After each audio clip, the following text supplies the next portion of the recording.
Hi guys, Happy New Year. It is Chandrika and this is how I do my signature puff. I get so many questions about it, and let's rewind a little bit. Remember, I cut my hair last year and this how much it has grown out, so I'm very thankful for that, and I have cut it a few times since then. Otherwise it'll probably be to my shoulders.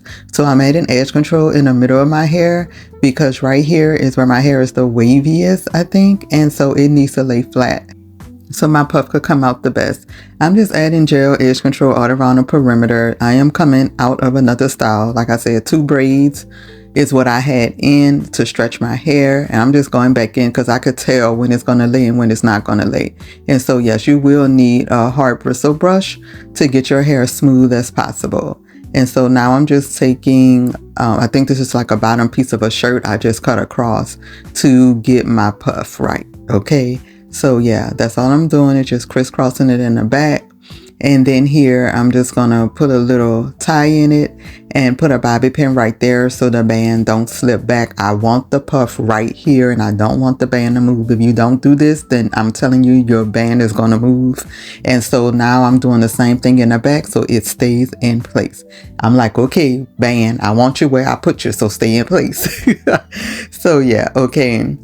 So I just can't believe how much my hair grew. But anyway, guys, I'm using some foam right now to shrink it up some. It's still too long, but I'm not putting it so far at my root because I want the thickness and I want the fullness.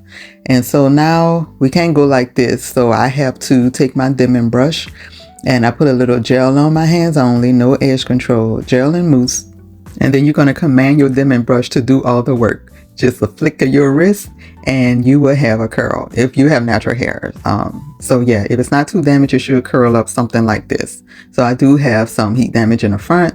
Oh, it's just for me always want to stretch my hair, wear a ponytail in the front. I already know that, but I am totally fine with it. As long as my hair do this, I am fine. Yeah, so I just went all around and I just grabbed different sections. You can do this in a more uniform way, I guess, if you want your curls to be perfect. But as you can see, I was not doing it perfect and it still came out perfect. So yeah, this is just my little rush puff. That's what I call it when I'm heading out. So some of the curls didn't get like I wanted. So I'm just going back with my mousse and gel and wrapping it around my fingers, and I have to have my little 2 tresses on the side. I just love how they look. Sometimes I pull it down in the back. I have 2 back there too, but I decided not to do that because if I'm wearing a turtleneck, it's just going to stick out and it's going to look unpleasing. So yes, you just make sure everything is nice and neat. Of course, you know I'm going to pull out my edges. Okay, I just did a little this time. Y'all know usually I have them big, or I might do some pin curls or just something a little more dramatic. But this time I just kind of want to give my edges a break a little bit, but I still want to look polished.